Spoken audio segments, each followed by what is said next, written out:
Welcome to the Movie in Your Mind podcast, where we dive into classic movies that have left a significant cultural mark, but that our guests have somehow never seen. Each episode, we explore their expectations and imagined ideas about these iconic films, then contrast them with their immediate reactions after finally viewing them. Today, we are watching The Notebook.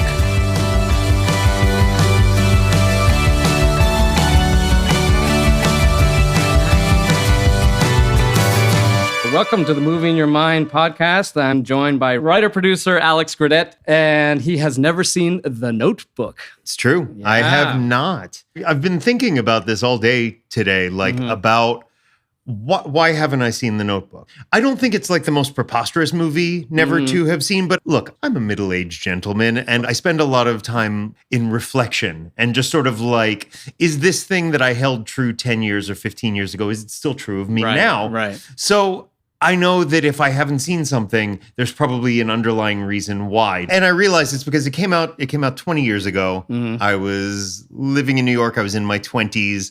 I wasn't seeing anybody steadily. So it's like, and that clearly would have been the engine to get me to go to this. Absolutely. But also it would have felt like a little bit of an act of independence to be able to be like, I don't have to go see that. Right. So I think that's really funny though. I mean, do men ever see rom-coms by themselves? I would imagine you would feel kind of pathetic being in the theater. I honestly think it would depend. I mean, first of all, I don't think I've seen a lot of movies by myself, but I don't know if I would go see a rom-com by myself. That's a really good question. You know. I have genuinely no idea about that, to tell you the truth. Only psychopaths. I think there's a case to be made for that. Romantic dramas didn't necessarily appeal that much to me, and I had an axe to grind with Nicholas Sparks because I'd seen Message in a Bottle, which my girlfriend at that time had loved it, and I was like, this is the worst fucking thing I've ever seen. I'm assuming that came out before that was like one, 5-6 years prior. Recently, and like the proliferation of things on streaming and everything, the fact that it's like we all have basically like the movie pipe coming into our house, that we can just like open that valve and just have movies pouring in at us. It's like, if the movie pipe is just open, then I think you, the viewer, have to keep yourself open. Right. And you might be pleasantly surprised. I could come away from this and be like, this is a movie I've had a very wrong impression of for a very long time. And you know what? It's real good. And has The Notebook been on any streaming services? I feel like that might have been to its detriment as far as you not seeing it. It's definitely to its detriment, but also I haven't really been of a mind to seek it out because, again... Right, but if it's on Netflix and people start posting about it on Letterboxd, then wouldn't you be there's like, the very real possibility... Maybe I'll just throw that on, Yeah, the very real possibility of, you know what? I never saw that. Let's check it out. I feel like there are certain movies that pride themselves on being like, we're that good. We don't have to be on a streaming service. The people who want to go find this should go find it. And which, if you're talking about an A24 movie, if you're talking about something in the Criterion Collection, I support that. I absolutely support that. This was a major studio release 20 years ago. And I think, honestly, movies were the dominant mass culture for 80 years, 90 years. And it's really only in the last decade that started to chip away. I think the abundance of streaming, I think the movie pipe of it all has sort of chipped away at that. I think decision fatigue, analysis paralysis, where you stare at the Netflix screen for an hour and then just throw on, I think you should leave, because even though you've seen it six times. But you see this now in people on Threads or on Facebook or whatever, people who are maybe a little younger than we are, who weren't there to buy a movie ticket 20 years ago, suddenly be like, how has no one ever told me about this movie? Right. And on the one hand, it's like, I'm sure it's been mentioned to you, you just turned 20 after mass culture died. Right. But also it's like, I think you're right. I think there is vague prestige in, we're not available on a streaming platform, you can come and seek us out. Right. But I think that is a prestige that gets a lot of dust kicked on it from the stampede of people just running right by whatever it is in favor of what's convenient. Sure. Now, do you know any famous lines from this movie? Yeah, is You'll Float Too with the clown in the sewer? Is that this one? No. Okay. That's Hope Floats. Oh, that's right. In the scene in the rain that I can picture without ever having actually seen the movie. That's kind of the iconic like video box cover. Exactly. I feel like the clip I've seen is Gosling repeatedly asking, "What do you want?" Yes. That's all I know. That's you know. Literally all I know. I don't know in what context he's asking that. I don't know. I mean, he could be taking a dinner order, and God knows that over the course of a relationship, shit can get intense.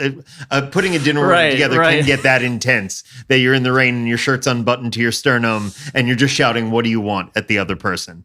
I believe it's been used in a lot of memes now. I think so too. I think, honest to God, that's how I'm familiar with it. Right. I think I just saw a recent meme that was saying, being married is just figuring out where to eat. It's kind of true, you know. You're like, what do you want? Right.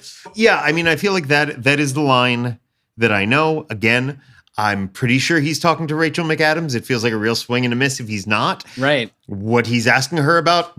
What leads up to that moment and where are they? You know it's in the rain. You know it's a dramatic, important moment. So if I had to guess, this whole thing feels vaguely Southern. Mm-hmm. Like, I think Nicholas Sparks is kind of that North Carolina, South Carolina, not quite deep South, but South. I'm picturing like a lot of white cotton and linen and stuff. So it feels very Southern. He is responding to some sort of romantic indecision on her part. Now, whether that is, it involves another suitor, perhaps, although, you know, takes some real movie magic for there to be another guy when Ryan Gosling is out here in his one-man wet t-shirt contest, like pledging his love for you. So I feel like it's got to do with another suitor or just some failure to commit on her part. Do you think it works? I'm on the fence about that, to tell you the truth, because I've been trying to figure out all day today, can Ryan Gosling reasonably age into James Garner? If he can, then yes, I think it works out. Right. If he can't, and James Garner is the older version of somebody else, I suppose we're going to find out. Okay. So we've got Ryan Gosling and Rachel McAdams. Rachel McAdams had just opened Mean Girls. Mean Girls had opened in April, the same year of 2004. It was Mean Girls, I believe, in April. Yeah. And then The Notebook in June or July. Dang. So what a year for her. So what do you think of the two leads? I think she's terrific. I get happy whenever she shows up in pretty much anything. I think she can do drama incredibly well. I think she can do comedy incredibly well. She's like one of the first things I think of when I think about like Game Night, where it was fun movie, but she threw herself into it, and I thought she was amazing in it. What's her character like in this movie, too?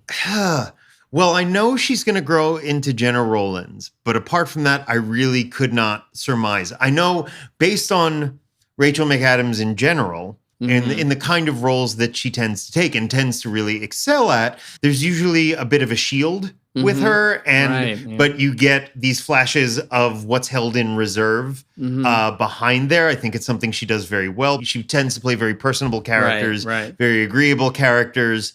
Yet she can do Mean Girls. Yet she can do Mean Girls. Yeah, it's sort of akin to Kate Winslet in Titanic, very much a part of an echelon of society, and bound by those rules. But you know, there's a real, you know, there's real red blood beating through a real heart under there, and she just needs a tall blonde guy to help bring that out. And so, what's Ryan Gosling's character like? Probably he is affable, a little aloof, doesn't speak as much as it seems he ought to. Okay. You know, a real won't say 10 words when 3 will do. Right. Maybe a little bit of a goof in there, but also maybe borderline with some toxicity in there too. I've been on a real Ryan Gosling kick lately. I thought Fall Guy was fantastic. I'm so good. I am heartbroken by its underperformance, but I get Fuck it. The world. Yeah. Which is the same thing I went through with him when Nice Guys underperformed. Because he's like, he's really great when he's playing a guy who doesn't go through life like he looks like Ryan Gosling. Totally. But those are kind of outlier roles for him. Because then if you look at like Drive, which I just saw recently, and again, which is the most reserved I think almost anybody's ever been, Gosling's characters, even when they're quiet, they're not necessarily brooding. And I know that's going to sound He's silly. got the when puppy we're dog talking about eyes. Drive. That's how he can do it. Like the driver in Drive or Handsome Luke in Place Beyond the Pines, which I just saw recently for the first time and thought was amazing. Underrated. But he's not brooding. He's not sitting there with his hands shoved in his pockets being, he's not the Crow. Like he doesn't have that. There's nothing goth about him. And I'm not just talking about his physicality. Yeah. His silence is different than Robert Pattinson's silence. There you go. It's the difference between Pattinson being like, don't talk to me, and Gosling being like, please talk to me. I'm not going to ask you to talk to me, but please talk to me. Exactly. Yes. Which I think that's his ace in the marketplace. So what's your impression of the film in film history? It is known as a romantic drama. Classic. Yes. Yeah. It's a kind of underserved spot in the marketplace now because so much of that has split either into like Netflix rom-coms or Hallmark rom-dramedies. I honestly can't tell you top of my head the last time I saw in theaters an earnest rom-com /drama /dramedy because I feel like that's just not where it's at anymore. Right. What do you think the notebook of the title refers to? Okay, do you know so anything? My surmise, again, this is conditional, but if I'm right and James Garner is grown-up Ryan Gosling, I do know that Jenna Rollins' character is dealing with some sort of dementia or Alzheimer's. So my understanding is the notebook, the titular notebook, is some sort of document of their life together. Okay. And that James Garner, who is not suffering from dementia, is trying to get Jenna Rollins to engage with the material that's in the notebook and thereby retain or regain something of their life together. Okay. In romantic movies, there's always like possibly a meet cute or something like that. How do you think they might meet? However it happens, the mechanism is going to be more embarrassing for Gosling than for McAdams. Okay. And that the first sort of test of his character for the audience is how well and with how much dignity he can bear that embarrassment. So I don't know if it's she spills coffee on his white linen shirt or something, but he's the one. His move then becomes, how do I deal with this? Like it loses some romantic sweep if she's the one falling into a pie or something. You know what I mean? So in romantic movies, they end up breaking up, let's say in around Act 2 or before Act 3. How do you think they're going to break up? Why will they break up? Okay. I don't know how respectful this movie is of dementia or Alzheimer's. And I do know that like movies in the first decade of this century were not particularly sensitive. You know, using something that really just shreds people's lives as a way into this romantic fantasy it happened for decades in movies. It is what it is. I'm not actually passing judgment on that. I'm just trying to evaluate. So I think, okay, so how do they split up? I think whatever that sticking point is, I think in the moment, in that rainstorm, what do you want moment, I think she answers that question correctly then, but not necessarily in a lasting kind of way. Do you think she has dementia? During the Rachel McAdams times? I don't think so. But either they have a split because the forces against them are just too great, but somehow they've found their way back to each other, and that's James Garner, or James Garner is someone else altogether, and he's just made his peace at not having been her one great romance, or if this movie is really going to be a piece of shit about it, and God knows movies with piece of shit morals have been hugely successful, then James Garner is not older Ryan Gosling, but straight up just being like, read this book, honey, it's about us. So James Garner has found the notebook and is reading a lie to this woman. But if I'm right about that, if I'm right about that, I don't think the movie treats it as like a thriller twist or something. Like he's not that guy. Is there a twist in the movie, do you think? If the movie does include this twist, it's something that it kind of tries to hand wave as like, oh, well, it's actually a form of kindness that he's offering her by, if she's not present enough to be conscious of their life together, then he might as well make her feel like she made the right decision all those years ago and they've been together ever, like the fairy tailing of it, which I don't know the moral axis of this movie. And that's something I'm that's where movies win or lose me a lot of the time is Right. what is their moral axis? Because Okay. to bring it back to Pearl Harbor for a minute, that's a movie that is handling a historic event where the target audience for that movie was like people who were there and their grandchildren. But the moral axis of that movie is so fucked that they didn't realize it's like, hey, it's actually not that respectful to show a terrible day in American history like it's a summer blockbuster, to like shoot it and frame it and stunt rig everything. Right. But then do you think Titanic somehow skirted that issue by being respectful of the deaths, or? Well, it's a different story because Titanic, the tragedy itself was not an act of war. Right. You know, the icebergs were not rising up against humans. This was an accident. Rise of the icebergs. So Titanic can stay focused, and the tragedy is much more even-handed. But also, the staging of it, the presentation of it is not designed as a thrill ride. Like it's meant to be scary. It's meant to be immersive. It's not supposed to be exciting or glossy, even though it is those things. It's a very polished movie. Yes. So, look, I feel a little bit dirty accusing the late, great James Garner of this kind of behavior. Jim Rockford would never gaslight someone like that. So, you know, least of all a woman under the influence. Right. So in Act 3, when they get back together, sometimes there's a grand gesture. What will that be in this movie? Or do they not get back together? You know. Well, okay. If they don't get back together, even if Rachel McAdams is the catalyst for their second act split, Gosling is still going to have to be the one to put it back together again. Right. Either through persistence or swallowing his pride or a mix of the two. Right. Something like that. Okay. So how will Southern man of few words Ryan Gosling get her back?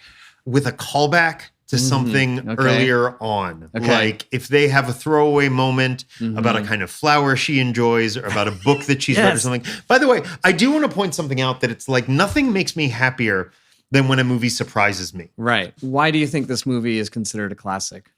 If I had to guess, I think it is because for a lot of people, it was their first exposure to Ryan Gosling, who is not only charismatic, as we've discussed, is an incredibly cinematic figure. His torso is such a feature, they built a Fall Guy trailer around it. Like they said in the trailer, it's like, no, this is one where he takes his shirt off. Right. Like you can sell a movie on him being in it. And that is a very old-fashioned movie star thing. Yeah. So I think because this is the movie that feels like the cultural consensus of it gave us Ryan Gosling. It gave us Rachel It and Mean Girls were the 1-2 punch. Right. It gave us kind of both facets of Rachel McAdams. I mean, it was a star maker. So you think it's really a performance movie and a star movie more than like the writing or the actual story of The Notebook? I'm surmising that in hindsight, because when you look at who came away from this smelling the most like a rose. Yeah. And Nick Cassavetes has continued to work. He continues to make movies, but he's never really popped. Not Nora Ephron. Yeah. He's not Nora Ephron. He's not, he's never really broken through as like a go-to filmmaker. Right. Now, the last question, how do you think this movie is going to end? I think it's going to end peacefully and with Jenna Rollins still alive at the last frame. I think she's going to survive this one with the notion that like, on a very downhill slide, but in like a moment of peace. Right. Without having to hit us with the death. Got it. Because that's not only like a commonplace for this stuff to end, but if I'm right about the perspective of this movie, if I'm right about Nicholas Sparks' perspective, the tragedy is not in her dying, because then the characters who are left are the ones who have to deal with that. And they are supporting characters to her. They're secondary to her. It's like in Message in a Bottle, spoiler for a 25-year-old movie, Kevin Costner dies. So Robin Wright is the character who we have to experience that sorrow with. Right. Which is fine because that's how that whole movie is set up. She's our audience insert much more than he is. Right. And I still love I love the idea of some creep in a retirement home reading a notebook that is not his and just totally gaslighting this poor woman just so that he can get some action and I feel like romance her. I think that is the best twist That's like a Kaiser Soze 7-level say, twist to like a romantic movie like this. If Gillian Flynn was the one Right, who woke up that morning with there that you idea, go. then that's where you Hey, end Gillian up. Flynn, write the Act 3 to the Notebook, would you? And Write the first 2 acts too. well, Come on, right, let's right, do it. Right. Oh, lovely. All right, let's watch this movie. Attention, spoilers ahead. We are about to jump into our deep examination of the movie. So if you haven't watched it yet, I strongly recommend you do to fully enjoy this discussion. If you're already familiar with the film, here's a quick refresher to set the stage. I am no one special, just a common man with common thoughts. I've loved another with all my heart and soul, and for me, that has always been enough. What are you doing? Hey, you can't do that! I'm Noel Calhoun. So it's really nice to meet you. Who is this guy? I would really like to take you out. Friend, do you mind? Come here, I want to show you something. You're gonna get run over. Buy all the cars? My dad and I used to come out here and lay down and watch the lights change. I didn't spend 17 years of my life raising a daughter and giving her everything so she could throw it away on a summer romance. Daddy, she will wind up with her heart broken or pregnant. I don't paint anymore. I used to paint all the time, and I really loved it. I didn't know that. So paint. I will. She remembers, Doc. I read to her, and she remembers. Senile dementia is irreversible. It's degenerative. After a certain point, its victims don't come back. That's what they keep telling me. Well, I just don't want you to get your hopes up. Well, thanks, Doc. But you know what they say. Science goes only so far, and then comes God. Then comes God. I wrote you every day for a year. You wrote me? Yes. It wasn't over. It still isn't over.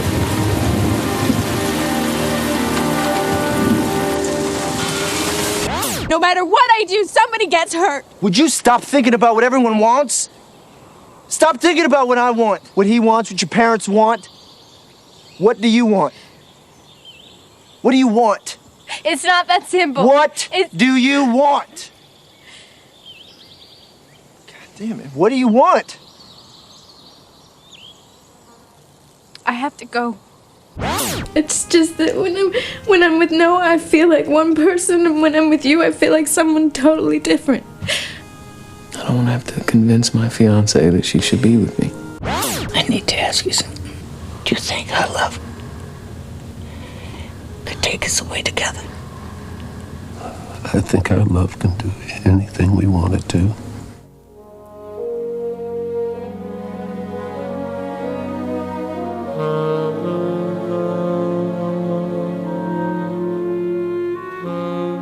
All right, so we just finished The Notebook. We did it. How do you Look at feel? us. Yeah. I'm very pleased.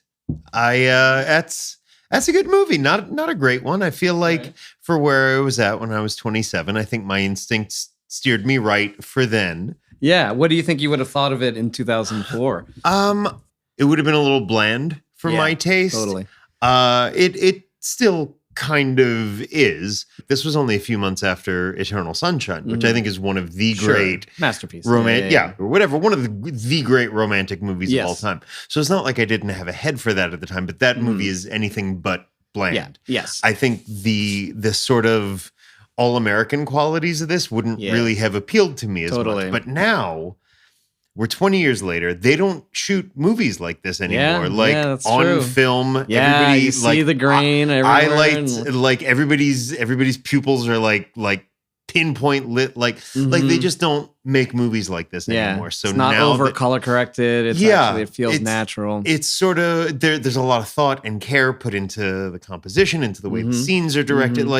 So it becomes kind of a double period piece, in that way, because it's looking at the 1940s and 50s, but from the perspective of 2004, which is very different from how that would go now. Yeah. So I feel like you were 80% right of almost everything. When you were telling me about it, I'm like, he's seen this movie and he just doesn't remember, because I'm like, every single thing you're like, he's going to be this guy, and the Notebook is he's going to read it to him, and then I mean, like I said, some of that is just like story math, osmosis. Like you just and osmosis definitely, and I will own the fact that I had conflated two iconic scenes together. Yeah, totally.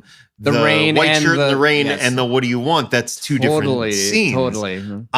With two very different meanings and very similar staging, which I thought was a smart choice. But I bet that's like a Mandela effect. I bet if you ask anybody who hasn't seen it in a while, they'll be like, "Yeah, he says that in the rain." Right? I feel like it's one of those things where at some point someone has shared a GIF of him in the rain and the text said, "What do you want?" Sure, like you know what I mean. Like the mistake becomes the avatar. What did you think of the romance? I was impressed. I thought they fit a lot into a mostly well-paced story. Yeah. I think my hunch was right, by the way. I think if you don't have performers like Ryan Gosling and Rachel McAdams holding this movie down. Yes. Nobody's talking about it a year later, let alone 20. But like, well, that applies to most romantic movies. Very much. The chemistry very much. is the not cast there. Is everything. But those two have a lot of chemistry. They have a lot of chemistry with each other. They have a lot of chemistry just between them and the camera. A lot of what we were saying about Ryan Gosling was true. The soft spokenness, the sort of he was internality, like that. Yeah, that's where he began to coin that. I was wrong about her like repressed versus wild child thing. Right. And this was actually a much less reserved performance than I was expecting from her. I think, she's laughing with her whole chest. She's putting her whole body into it. Like it's her physicality is really good. It's insane though when you think about it, because like you said, like Mean Girls was like 6 months before this. And then the following year, I think she does Family Stone, Wedding Crashers, and Red Eye, all in about the span of 6 months. Right. Like She was on fire. Yeah. After that 1-2 punch in 2004, they started casting her in For everything. Yeah. And what I'm realizing now is that I was coming at it from, in 2005, by which point I'd seen like half of Mean Girls and none of this.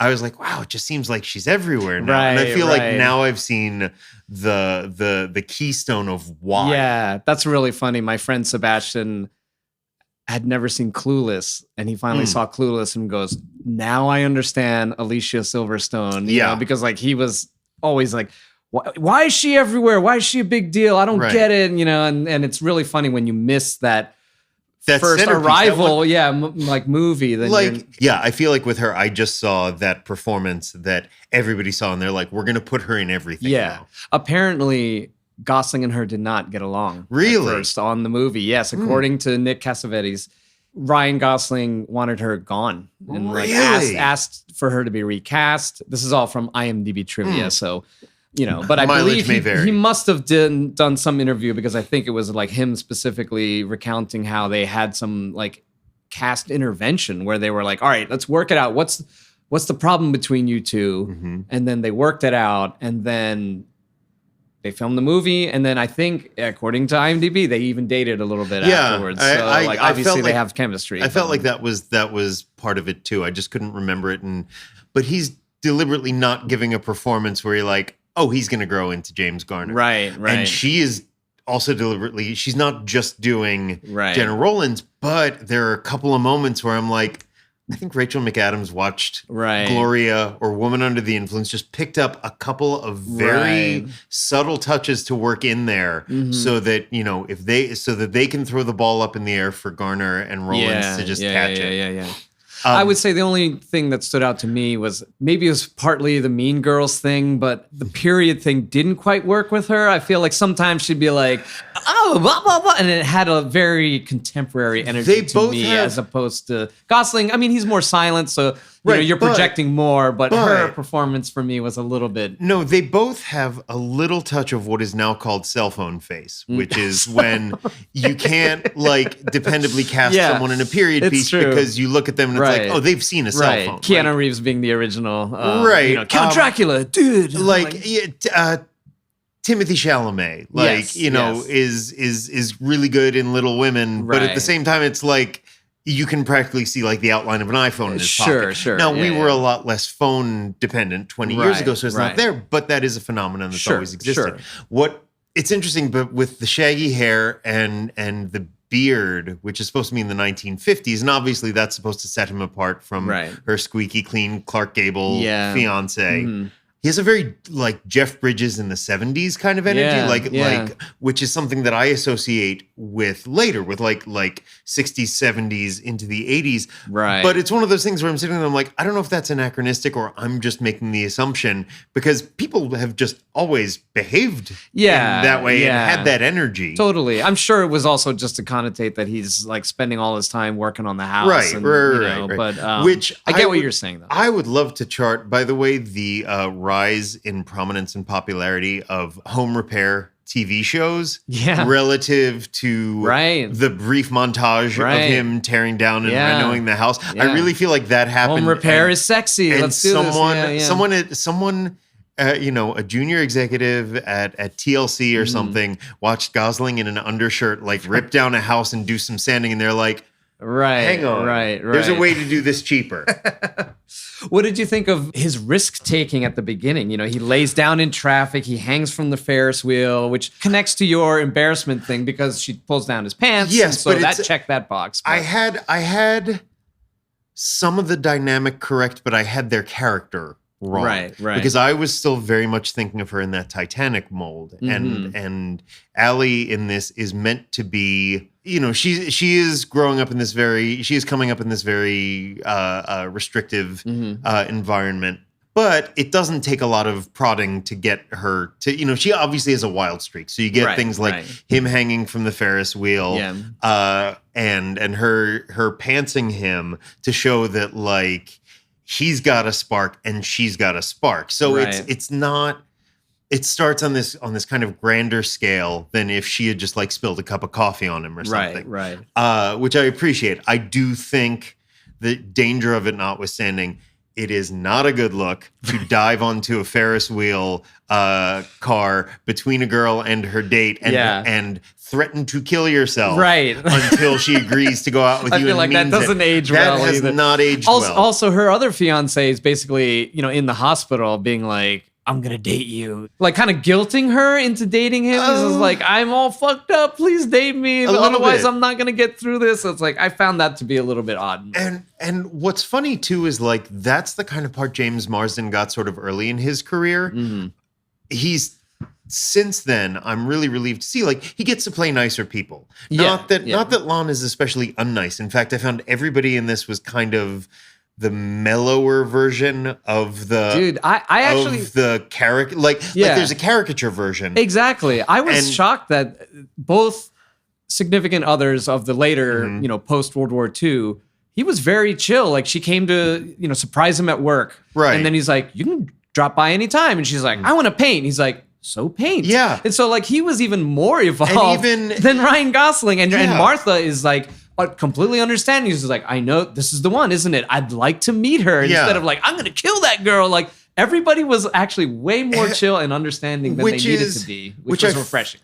It is, but I feel sort of two different ways about it. I do think that is part of what contributes to this being a classic in the sense that it is one, because it's got a much slicker surface that way. Like there's less friction, and you get all these elements where it's like, here comes bad news. And it's like, it's actually, we were making jokes about Allie's dad's villain mustache. Right. And he's actually just kind of middle of the road. He's got a little bit of a sense of humor. Her mom, Joan Allen's character, is a little bit more of a hard ass, but even we get to the root of that. So there's friction, but it never hits that point of histrionic. So you don't get Titanic. You don't get like the mom in Titanic. In a weird way, it's not as much drama because there's less conflict. But then again, the conflict is thrown onto her decision then. Right. Because, you know, we're pressuring you, but it's still up to her, right? I mean, and I kind of dig that. Yeah. Like, I think there's a clarity to that. And especially when you're contrasting it with older Allie, who's suffering from dementia and unaware of her surroundings, except for these sort of fitful moments.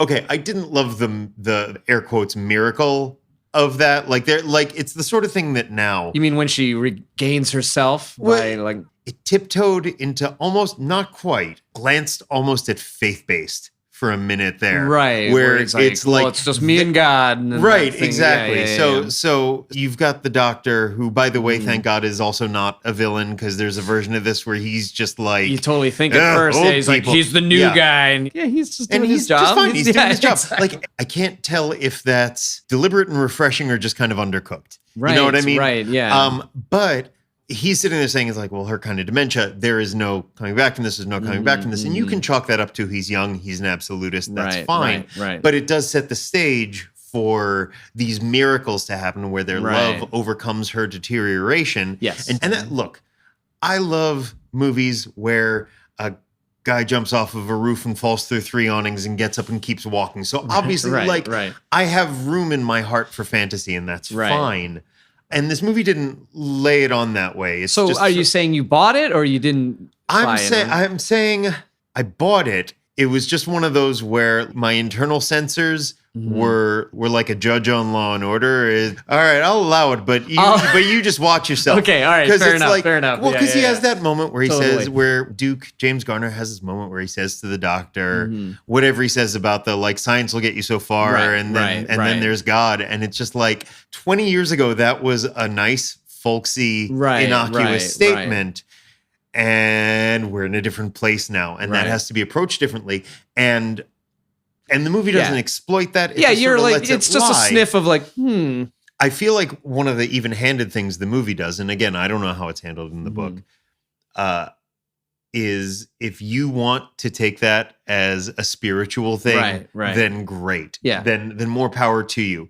But the movie's also like, if you just want to take this as a motif, as a setup and a payoff, that's okay too. It doesn't have to be about God and nature. Sure, and I think that's spirituality. the best part of it, where it's there if you want it, but you can easily ignore it if it's, if it's not your bag. So we got to discuss Gosling and his contact lenses and how different he looks, because I'm sitting there looking at him and I'm so used to him being jacked and with his regular eye color and him much older. So it's almost uncanny valley for me. Like, he was actually giving me Chris Evans at the beginning of Captain America when they slapped his head on like the Crispin Glover body. Tiny guy. Because when he takes his shirt off and then he's all skinny, you're just like, what? That's not Ryan Gosling. I mean, it's so funny because I was thinking about that. I mean, look, I'm often thinking about Ryan Gosling's torso. There, I said it. Of course.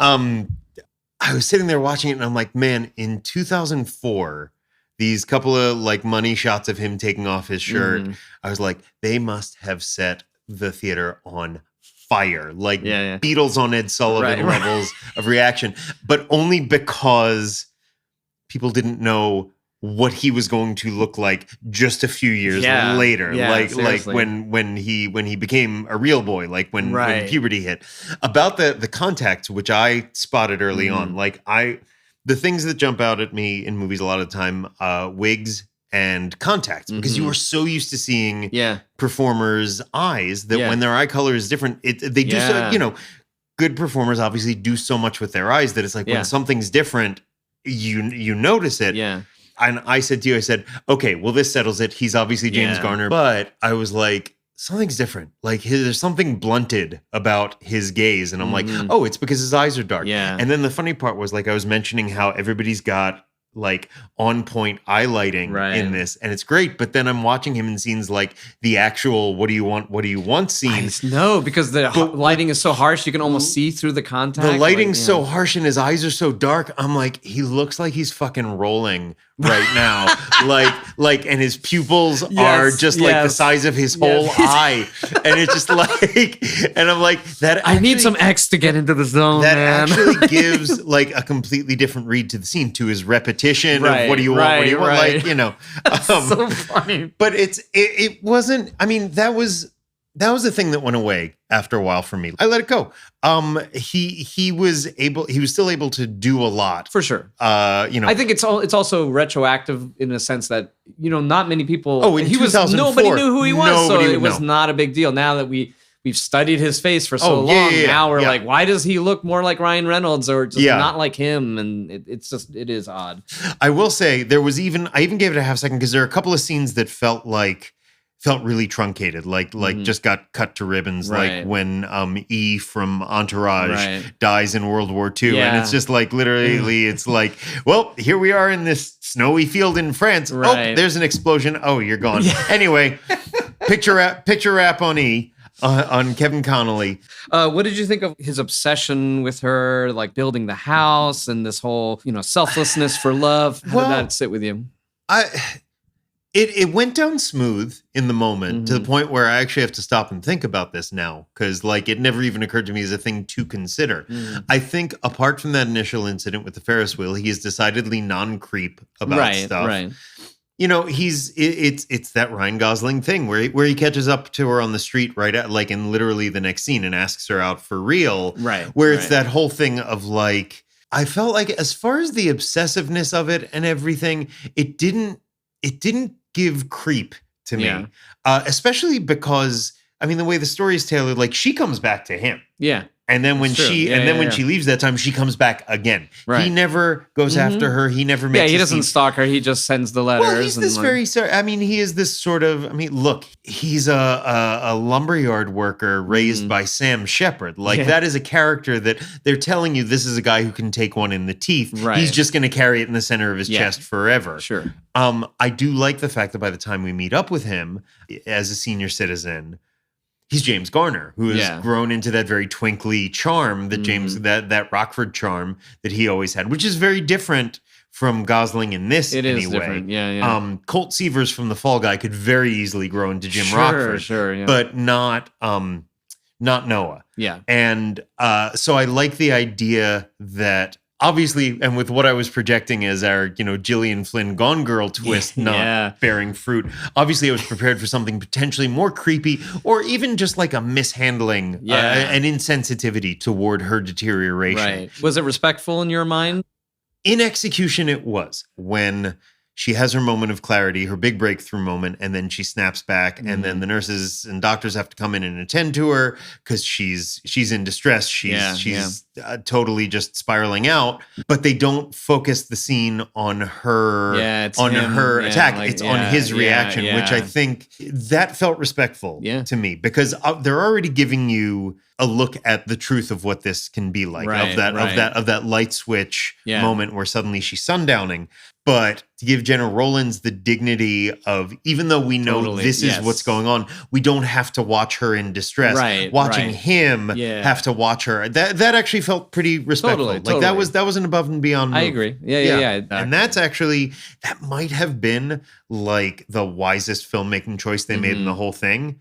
And it sort of balanced out for me what I thought was one of the weirdest filmmaking choices in the whole thing. This was a very small moment, and it sort of crystallizes for me where Nick Cassavetes is good but doesn't quite have the juice that puts him over the edge.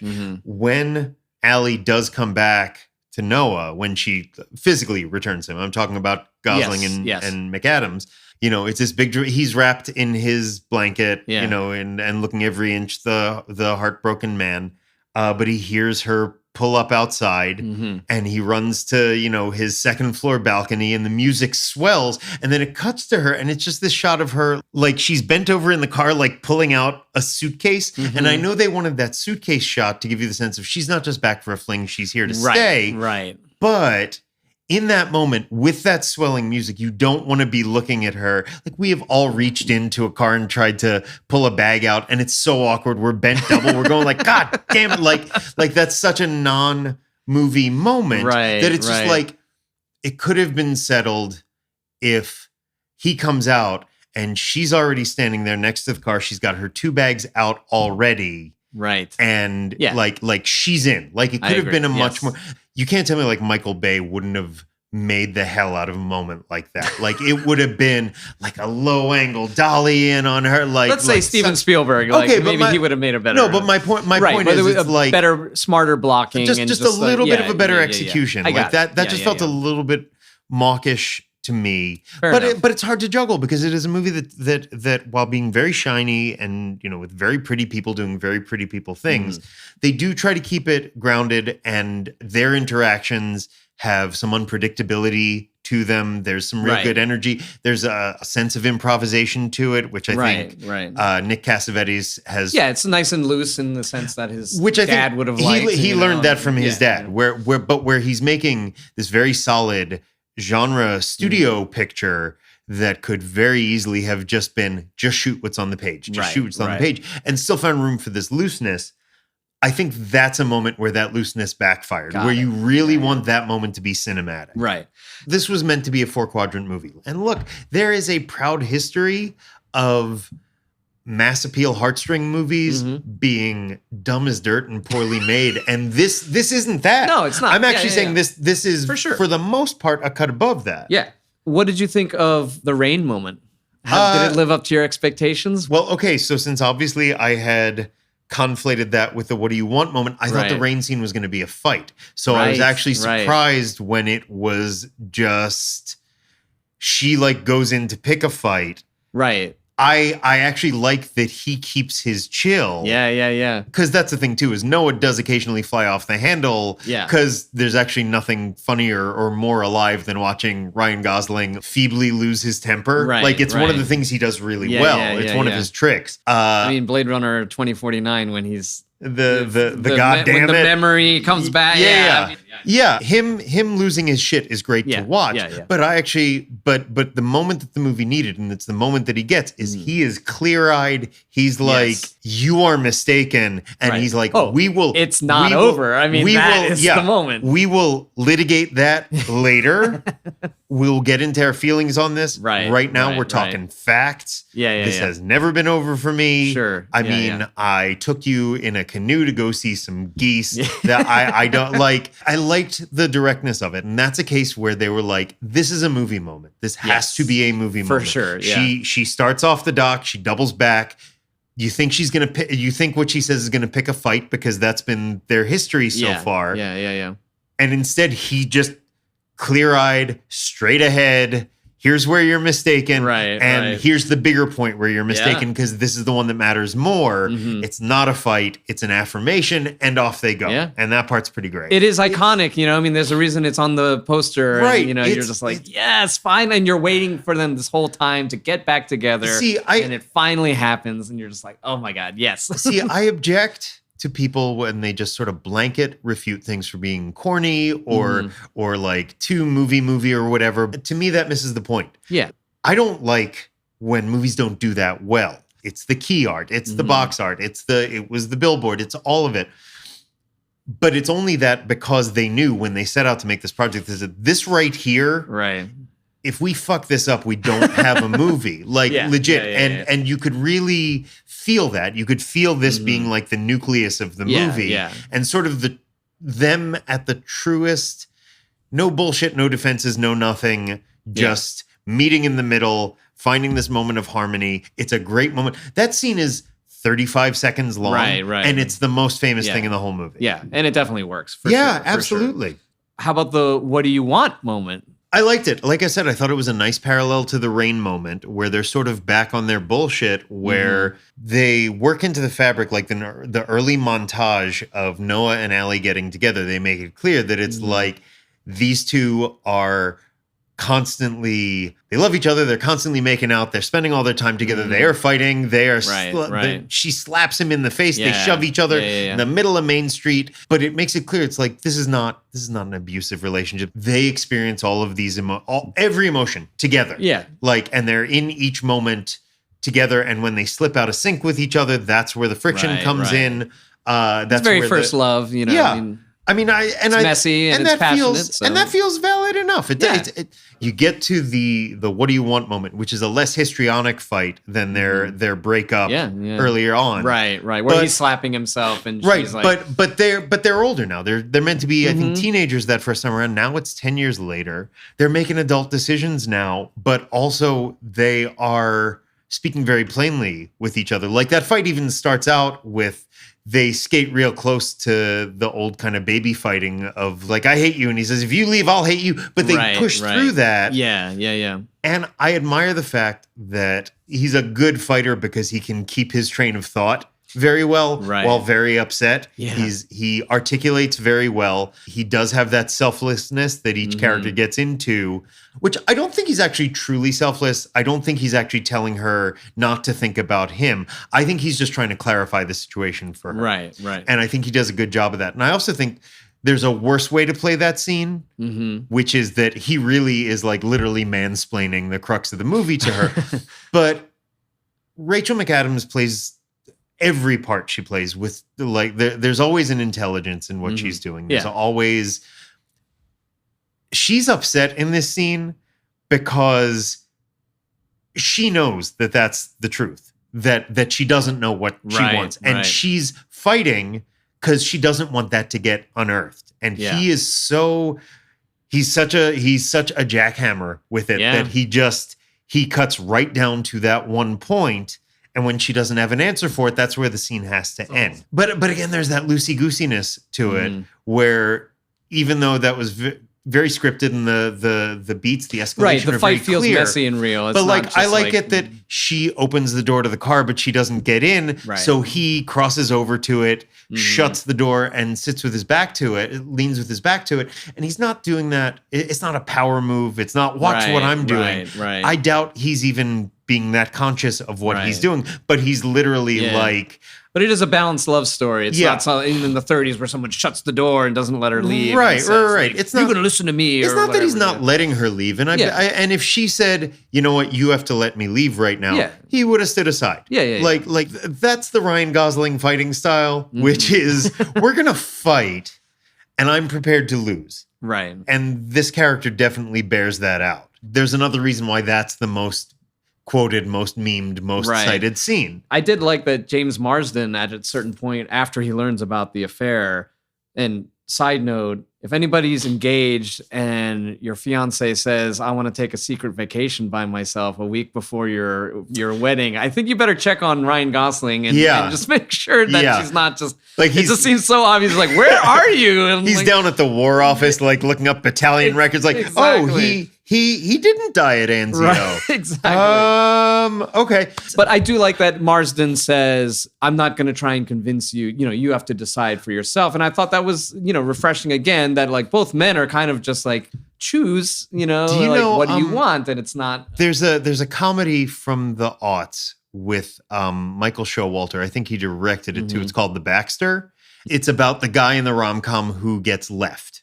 Your James Marsden character. Yeah. It's a really nice love story. It's Showalter and Michelle Williams. And it coins the term the Baxter, which is the guy who gets left at the altar or dumped. And to me, the worst written Baxter of all time is Bill Pullman in Sleepless in Seattle.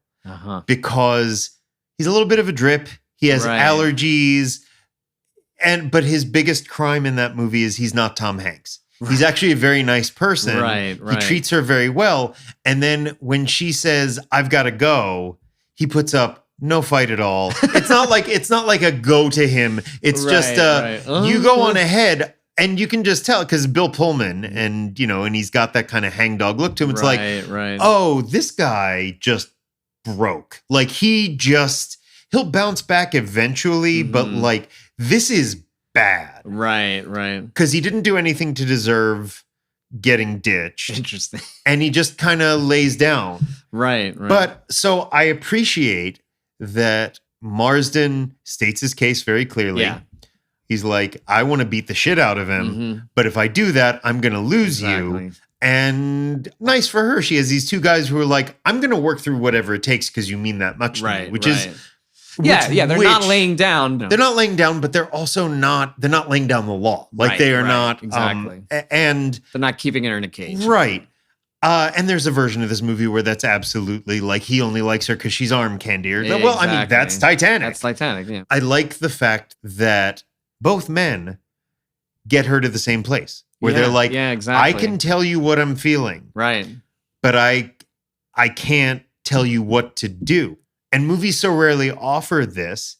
And I think part of why her decision feels so satisfying is she's actually given apples to apples options. Right. Yes, she's still taking a risk. She's going without the financial security and everything. But like, I even like that when her mom tries to shame her out of chasing her first love, the mom Joan Allen loses that scene. Like she gets there and she's gonna be, you know, see that burly, you know, Mario brother looking guy. Like that was my first love. But obviously here he is, you know, at this foundry, all burly and glistening. And anyway, it was a mistake coming here. Do you think women love it because the men are so straightforward with their feelings and they don't mansplain, and it is an apples to apples choice that maybe they're like, you know, here's finally something where it's like, it's up to me, and the men are actually acting reasonably mature for the situation? I'm going to take my own advice from earlier and actually ask a woman. Not say for, speak for women. You can still have your thoughts about it. But I will say that should be the final answer for the question you're asking. But yes, that actually occurred to me, that I think a part of the reason is the men don't fight over her. They don't constrain her. They don't mistreat her. They don't, she is very well loved by everybody in this story. Like about the worst you can say about her mom is just not letting her do what she wants to do when she's 17 years old. Right. And stay out until 2 a.m. and have sex in a creepy house that's falling apart. Of course I'm that going she's to gonna call get the cops. Rusty nails all over. Right. You're boning down in the Scooby-Doo house. Like, like just no. Like absolutely not okay. Allie is well treated in this movie. In the final consideration, they both put her feelings first. Right. They both basically say, it's like, hey, we're greatest generation, silent generation. Right. The thing we're gonna not go to therapy about ever is you dumping one of us. Right. But we're willing to run that risk because you seem like because you're worth it. Yeah, I think it's the choice is, you know, who does she want to be? Yeah. Because like when she says, I feel like a different person with him, and then you, so it all just boils down to like, not only like what do you want, but who do you want to be? And again, the cliche things that this movie could have done, they don't do. It's not, you know, yes, Noah buys her canvases and she sits there on his picturesque porch and paints and everything. But like you said, like Lon is just like, you want to paint? So paint. He's not, you know, he doesn't do the no wife of mine is gonna paint and like that's a silly notion and blah, blah, which I think it's sort of just a level-headedness that the movie has about it. Yeah. So that it doesn't go in for those cheap histrionics. Right. Where it's like from minute one in Titanic, you know, that's the type of movie it is. You know, she's not going to end up with Cal, because everything he says is cartoon horrible, right? You know, right down to like Picasso. No one, grand opening, grand closing. Yes, like he's a classic dolt. Yeah, I mean, and we in the audience, nobody can sink the ship, and God himself can't sink the ship. Right, exactly. Like we're supposed to, like we, the dumb audience, are supposed to be like, oh, that he's the bad guy, right? There's no bad guy in this. Dementia is the bad guy. Like literally that is it. Yeah. And I think that is appealing because there are so many rom-coms where this could be cleared up with a phone call. Could be cleared up with a phone call, or the choice between guys is so self-evident. You know, when it's or it's money and when then it's the guy when it boils down to that Hallmark thing where it's like, do I spend the rest of my life with the wealthy careerist who has no interest in me, or with the penniless artist who's the penniless artist / lumberjack / Henley shirt come to life, like furniture maker. Like that makes it. That's a case where the friction is obvious, but the decision is easier. Yes. So I wonder if for this they made the conscious choice. That strip the away all friction is easier because the choice is harder. Yes. I think that is or at what least, it boils down to. That's what the math is. That's in this movie. I might be being charitable. I might be reading I think you're right. Something that they didn't intend. Right. Because again, I want to think highly of a movie. Like I'm here to like it, and this is a movie that didn't do anything so off-putting that I was like, oh, why do people like this? I get why people like this. Yeah. There is a lightly pornographic quality to this, not in a sex kind of way, but in like it's a romance novel come to life. It is. It's home renovation, yes, and it's South Carolina, and it's the creek and the geese and the canoe, and like there is a romantic there's a romanticism to the movie that goes beyond their specific romance. That you know the canvas itself is very romantic. Yeah. and is mostly successful at that too. Yeah, well-made movie. I mean, like, genuinely, they don't make them like that anymore. It's weird. Yeah. They should. They really should. Yeah.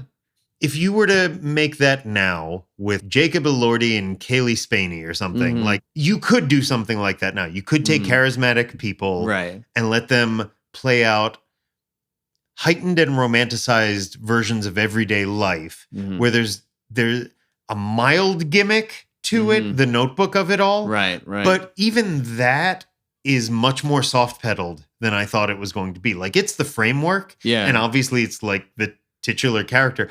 The twist I didn't see coming is that she wrote the book for him to read to her. Right. I would have been certain from the jump that it was his. And so I think that's, that becomes a tragedy all in and of itself because like, read me this story. She knew her mind was going, we better get this down on paper now. It's double tragedy. Yeah. What we were saying earlier about how it's not prevalently on streaming. First of all, it's the sort of thing that could drop onto Netflix or Max tomorrow and like huge. regain an instant following. Oh my God, I haven't watched this since high school. I sat down and watched this with my daughter, and then next thing you know, this is like a TNT movie, but not for dads. Like, this feels like a movie that probably in 2005 and 2006 was all over TNT every Sunday afternoon. And that, like, I think of the streamers, like, Hulu kind of comes the closest to offering that sort of, offering new content or new movies. I'm sorry, I said content, but offering new movies that fits that bill. Yeah, bring back the TNT movie and bring back stuff like this with it. Yeah. How did this compare to the movie you had in your mind? Did it outperform it? Yeah, it was not every single step of the way, but it outsmarted me. It was a smarter movie than you thought it was going to be. It had better decision making going into it than I thought it was going to have. It had more heart. It had more energy. It had more intelligence. Yeah. I expected more cliches. Yeah. I expected it to be kind of flat and white bread and, but it's got minimally anyway, it's got a little bit of juice to it. Yeah, for sure. It's not The Raid, but it's, but at the same time, like, it's got some energy going to it. And it was made by and features people who knew exactly what sort of thing they were in. Everybody understood the assignment. Right. And you can add that plaid cloth coat to the collection of good Ryan Gosling jackets. Some actors are hat actors. Like, they can just wear a hat. Right. Like, Gosling's coat game. Gosling is a jacket actor. And look, I think if I was a costume designer, a field about which I know very little, and I looked at him, I'd be like, okay, so we're going to highlight the shoulders. Like we are going to put him in something that highlights the head-shoulder ratio. Yeah. But how does this movie compare to your experience of love? Were you moved by, the growing old together and the longevity of their love? Or, when I first saw it, I'm like, what is this wraparound old people story? Just give me the young love story. I don't care about this. But now, the older I get, seeing my parents and just getting older myself, it hits differently. This is a very moving story. Yeah, it's I am not married to my high school sweetheart. I am married to the absolute love of my life. But my high school sweetheart holds a place in my heart. And I did find it interesting, and in ways that I wouldn't have when I was in my 20s, where obviously, yes, focused very much on like, here's how this young love story reminds me of my young love story. And elements of that took me back even tonight to, 30 years ago. Yeah.